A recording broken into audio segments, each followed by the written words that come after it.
This is an interesting ingress.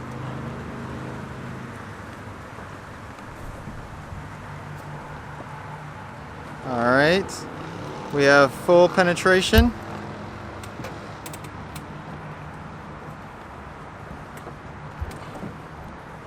How comfortable are those Porsche seats? Very comfortable, actually. It's actually very, very good. Yeah, we got the throttle, brake, clutch. Clutch feels good. And I know it's hard to see it on the camera, but the glass over there is heads-up displaying the gauges. Well, the car is off right now, but yeah, there's gauges in here, and it's reflecting up on this glass, this little plastic here. So it kind of gives it like a heads-up display. This over there is, you can see them over there as well. This is really, really cool. Very unique. How comfortable is it? It's actually not too bad. How does this? Oh, it's just. I don't know if I have the headroom for it, but. So my head is touching the roof. Your head or your hair? My head is touching the roof. Okay.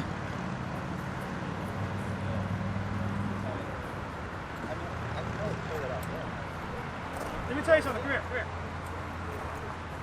Because of the hatch, and because of the view that you have, it feels like you're driving like a Daytona prototype car.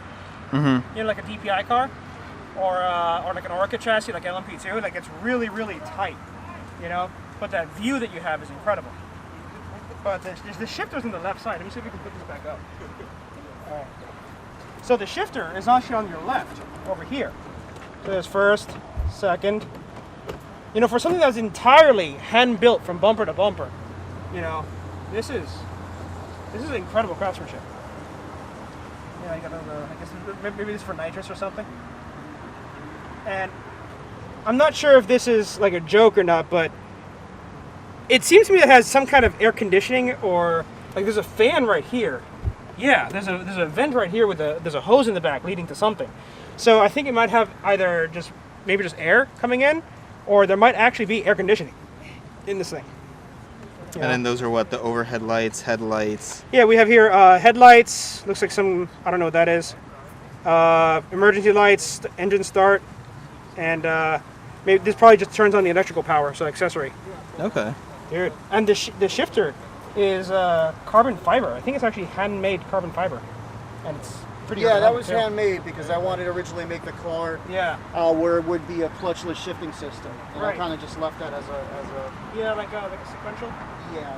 It was supposed to run with a linear servo actuator, and it didn't quite work out because of limitations on the servo Steering actuator. is super light too. Oh yeah, bro. Because you know what? It's there's no need for power steering because the car is so light and there's no engine in the front, so you can just probably just turn it with a finger. Okay, maybe not, but you know, yeah. What is it lock to lock like? Oh, you actually have quite a bit of steering lock in. Oh yeah, too. she turns pretty decent. You know. All right, not too bad. Was it probably like a couple turns lock to lock? It's probably very, very fast ratio. I think like 1.5 turns, yeah. Yeah, so this, the only cars that I can think of off the top of my head that have like 1.5 turns lock to lock are like prototype cars, you know, like LMP2 chassis. And I was saying, like with the hatch down and the view that you have and everything here, it feels like you're in a LMP2 chassis. It really does, you know, because you're very confined, you know. But you have just the steering wheel in front of you, and that's it, you know.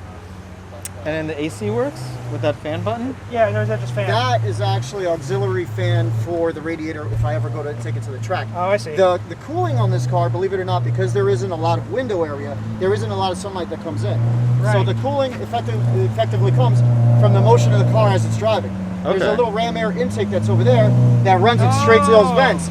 So believe it or not, at 5 miles an hour, you're getting air and you're feeling it. And when you're going up to speeds of like 45, it's like a tornado's in your face. So you actually have to turn it down.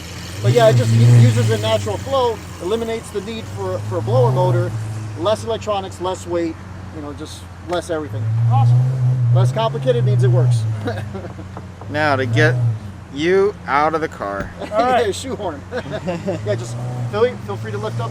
Not from there, but from here, that's super solid. Is this solid? Yeah, you can just push downwards. There you go, and you're out. Actually, egress is not too bad.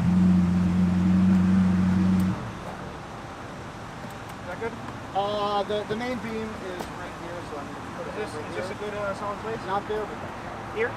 the actual half metal beam right there. Okay, so place my force Yep, here. yep, yep. Okay.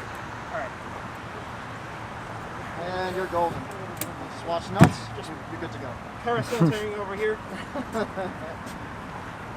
right. Let me get this thing. Wow. So tell me more about the car. And so looking at this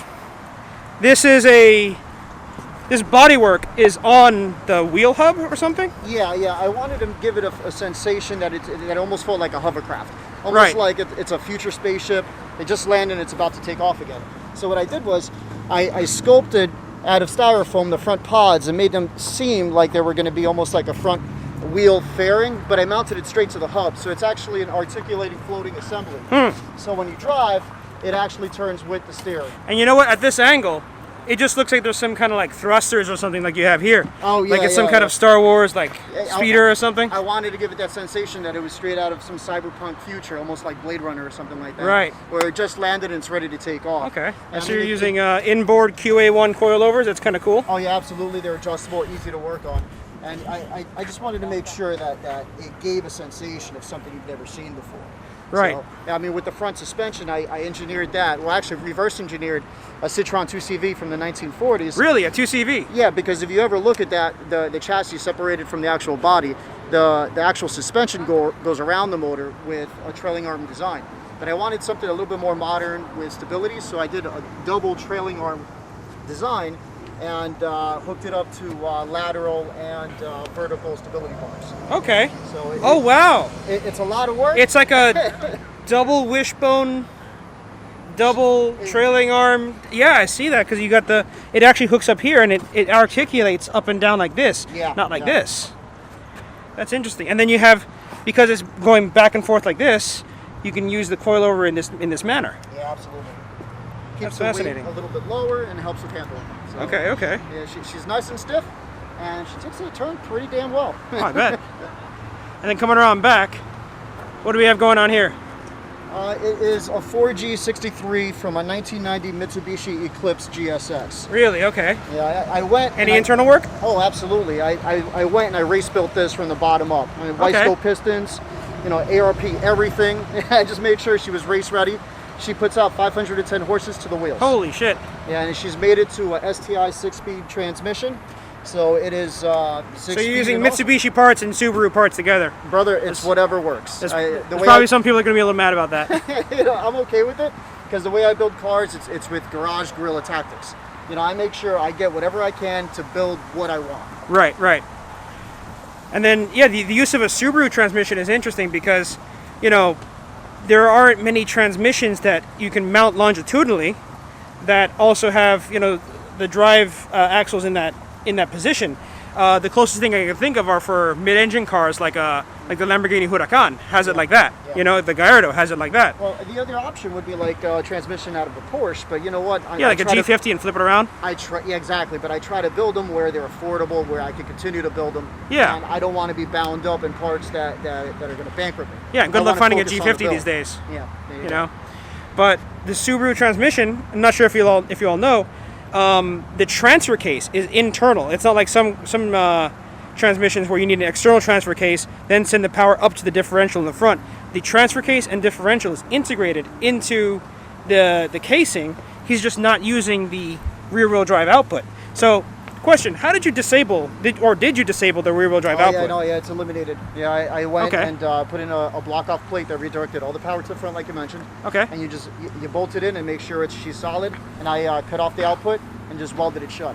So it eliminated the rear diff.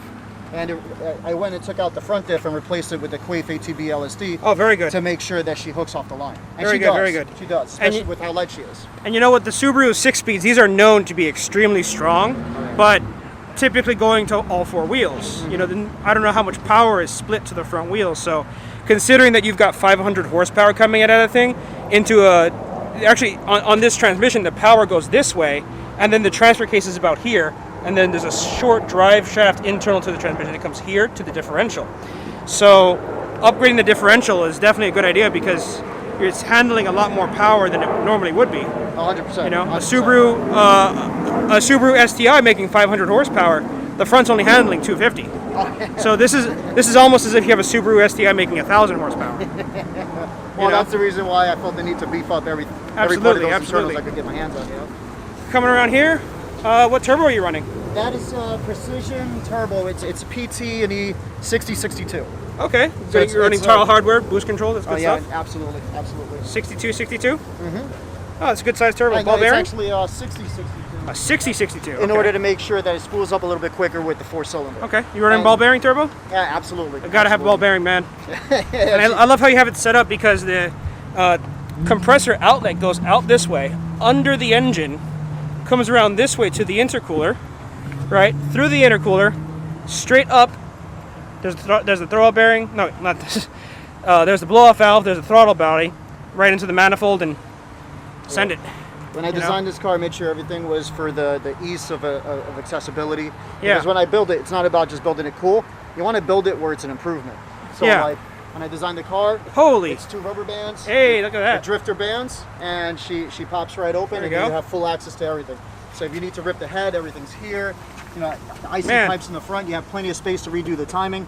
I mean, this motor is a cinch to work on, and it's because I designed it that way. Very good, very good. You know, so people say a Miata is easy to work on. You just made this even easier. This is probably just as easy to work on as some of those race cars, because the entire clamshell just comes right off. Yeah, and ideally that's what I was kind of shooting for. I wanted to make sure that everything was enjoyable, almost like a Volkswagen Beetle. You would think, all right, it's a Beetle, but if you ever build one, it's actually kind of fun because they're easy to take apart, easy to put back together, and it brings back the joy and the love of the build. And you don't want something where you're busting your knuckles every day. You want something where you're having fun working on it. Right. Because the second that you put pain in the equation, oh man, it kind of just changes the flavor, you know? Oh, absolutely. So, with regards to fuel, you're running FIC fuel rail. You're running an FIC injectors as well. The injectors were the ID 1050Xs. Those are very good. Very good. Yeah, they drop plenty of fuel in. I have no issues. The fuel pump is an AM LPH 400. Okay. The Aeromotive inline filter with the lock valve on there. And the fuel tank is my own design. She holds about 19-20 gallons. And she stands upright right behind the 2 Porsche seats. I see. Oh yeah, you're using Porsche seats there. And looks like you're using an AEM EMS4 for management. Can you explain some of the decisions on the EMS4? The EMS4 is an interesting blank slate of an ECU. It definitely can handle whichever 4-cylinder you want to mate it to. The question is just always finding the right tuner. You gotta shop around, and you gotta make sure you find someone who knows how to use those things, because they are somewhat complicated because you have to understand every facet.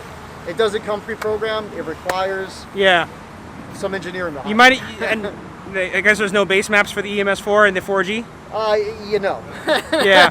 I guess the EMS4 is kind of a decent budget solution, but you're going to pay a little bit more on the tuning end when it comes to creating the base map and then tuning from there. In my own experience, I would definitely just say consider an Infinity. Yeah, Infinity, Mega Squirt, Haltech, things that people are more familiar with, because finding an EMS4 tuner might be a little difficult. But if you're running a custom setup like this, and you want to have even more customizability, can't go wrong with the EMS4. If you want to see something cool, one of the things that I love about cars when I build them is to create a sense of functionality and form and movement in the cars. It's not just the design of the car flowing, but it's also the car moving. So if you actually move over to the rear, I'm going to start the car up and take a look at the rear muffler. Okay.